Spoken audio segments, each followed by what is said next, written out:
Welcome to the Nourished Child Podcast, a show about childhood nutrition, feeding kids, and dealing with the ups and downs of growing a healthy child. Here's your host, registered dietitian and childhood nutrition expert, Jill Castle. I'm Jill, the host of The Nourished Child. Let me ask you something. Do you wonder if your child is getting all the nutrition they need? Or do you feel unsure about what's going on with your child and their eating?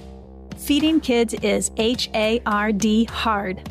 I've raised 4 of my own children, and as a pediatric dietitian who works with kids and families, I know the job of nourishing and nurturing our children is a big one, full of emotional swings, frustrations, and worries. That's why I created thenourishedchild.com, the ultimate parent resource for children's nutrition and feeding. There, you will find free articles, e-guides, and programs to help you better understand your child, food, your own feeding, and their eating. Check out The Nourished Child today. Head to thenourishedchild.com. And now for the show.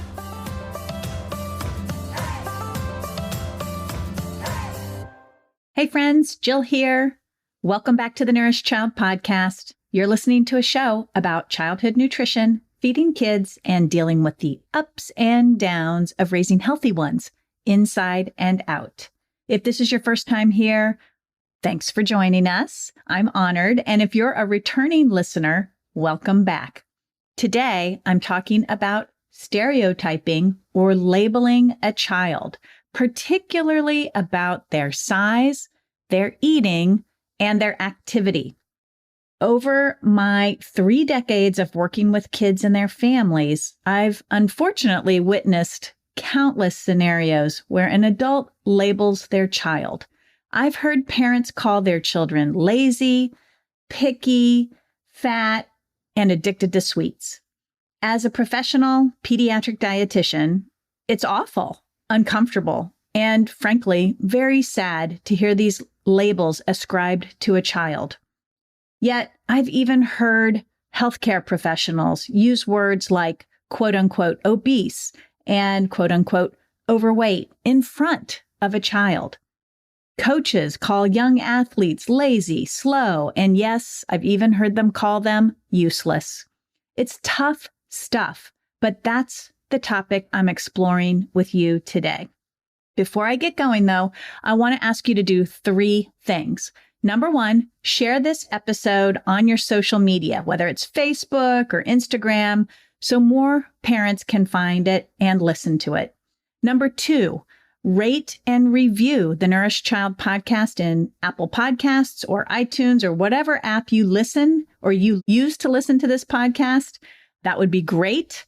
And number 3, consider asking me a question about nutrition, feeding, or any kind of struggle you might be having with your child. You can head to thenourishedchild.com/podcast, and there's an icon on the page that is in the shape or looks like a microphone. All you have to do is tap on that or click on it, and it will record your question. I keep everybody's questions anonymous, but I do find that it's very beneficial for other families to hear what parents are struggling with and hear some insight from me and some solutions, perhaps. Okay. Let's get into this topic of stereotyping or labeling children, particularly around their eating, their size, and their activity. There are some common ways that adults label children. In my world of pediatric nutrition, that's why I want to centralize on this, on size, eating, and activity, because a lot of different labels get tossed around about kids. And in the nutrition world that I live in, most of these center around their size, their eating behaviors, and their activity levels. So let's parse out and explore each area of labeling a child. So I want to start with size first. So in children with larger bodies, terms like, quote, overweight and obese, unquote, and even the word, quote, fat, which is being adopted in social media and activism circles as appropriate, are commonplace labels that we may place on children.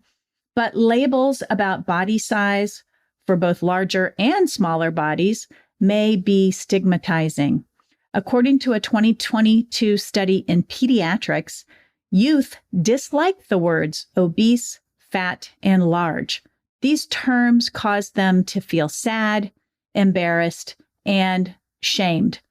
Many studies have found that size bias, or the unconscious and unknown perceptions we hold about children with larger and smaller bodies, and size stigma, the actions like name calling, bullying, labeling kids with larger and smaller bodies, these things are counterproductive to their physical health and their emotional well-being.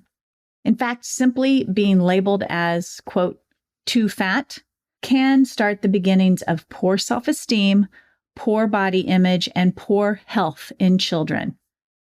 Size stigma and size-related labels can actually change a child's eating behaviors, and not for the better.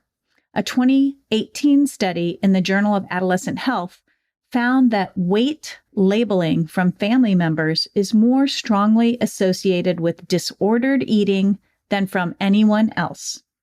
And children with smaller bodies are also labeled, and the impact is negative. It's not uncommon to hear things like underweight, skinny, and short.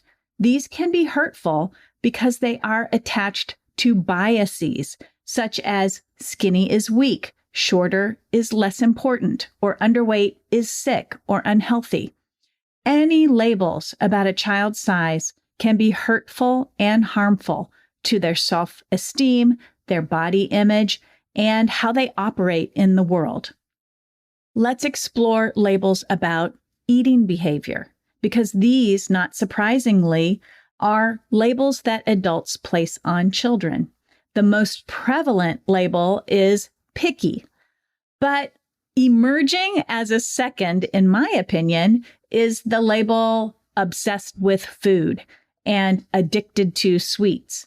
These are frequently thrown around in social media commentary. I hear parents, they ask me about what to do about a child who is addicted to sweets. And while it may be that you do have a child who is more triggered by sweets or by food, the label becomes or can become a self-fulfilling prophecy. A child who believes they are a picky eater may actually get to be picky. They may believe they get a pass on trying new foods and get different foods at mealtimes, perpetuating the eating behavior that you're seeing. One researcher believes that labeling a child picky eater or non-compliant or fussy serves to negatively influence the parent-child interaction at mealtimes, making them more stressful and counterproductive to good eating. This obviously makes sense, right? Being overly concerned with a child's attraction to sweets or their proclivity to enjoy eating is yet another area where parents may label their children. Children who are labeled obsessed with food may simply be food responsive, a term that describes the genetic tendency to approach food with more interest and enjoyment. These children truly enjoy food, they love eating it, and they anticipate and participate in all things related to food. And although food can engage the reward center in the brain and increase the desire to eat or want certain foods like sweets, food itself has not been proven to be addictive, not in the same sense as drugs or alcohol, for instance. In other words, children will not experience withdrawal symptoms when they don't have sweets for some time. Instead of labeling a child as picky or obsessed, I encourage you to be curious about how your child responds and interacts with food. Understanding this will enable you to set up a food environment that better supports them. And I talk about that more in my upcoming book, this whole topic about eating and why kids eat the way they do and what is triggering them or suppressing their desire to eat is genetically based. It's also environmentally based, and it's very, very fascinating. So while I won't get into the details here, I do encourage you, and I will let you know when it's happening, but the book will be coming out in August, and it will shed a lot of insight around this topic of what motivates kids to eat. But not only that, I really do try to help you set up an environment that is specific to your child and their eating tendencies. But more about that later. Getting off track. The third label we tend to place on children are labels about their activity levels. So the child who watches TV or interacts with their social media account may be called lazy. The very active child may be called hyper. I'm putting air quotes around these terms. While these behaviors might annoy or bother you, it's better to call the behavior for what it is, rather than call your child the behavior. So for instance, you're a very active guy today, instead of you're hyper or you're a hyper child. Instead of you're such a lazy kid, you could say, you seem to need some more relaxation today. How are you feeling? Reframing words to describe a behavior you see rather than labeling your child the behavior itself will be more impactful and less hurtful in the long run. So the moral of the story, or the point I want to make here, is that labels are sticky. Just like that college sticker you put on the back of your car, these labels are hard to remove. When a child is given a label, it affects how they see themselves and how they are treated, and it may change what is expected of them. A child may believe they are what they are labeled. Labels influence the way a child is treated as well. When a child is called lazy or slow, they may not be given opportunities. When children are called fat or obese, they may be stigmatized and bullied more easily. They may be deemed less than and given fewer opportunities.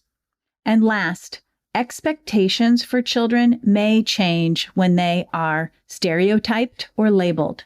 The, quote, overweight child may be expected to move less or less well, or thought of as less motivated than their, quote, average-sized peers. The bottom line is no child wants a label. When we label kids based on their size, eating behavior, and activity levels, they can get stuck believing that this is who they are, and that can negatively affect their self-worth, physical health, and emotional well-being. Labeling your child about their size, eating, or activity does more harm than good, and I don't want any children to be saddled with these types of labels. That's it for today, folks. I hope this was a meaningful episode for you. You can always go to Apple Podcasts and see all the different episodes I have on child nutrition and feeding, including expert interviews and these short little episodes with myself. Also, many of these are on YouTube, especially the ones where I interview experts. So you can actually see us in action talking. Anyhow, that's it for today. I hope you have a wonderful week, and Thanksgiving's coming up, so enjoy your time with your family, and wherever you are, give that child in your life today a loving squeeze. Bye for now. Thanks for listening to the Nourished Child Podcast, where the #1 goal is to help you grow a nourished child inside and out.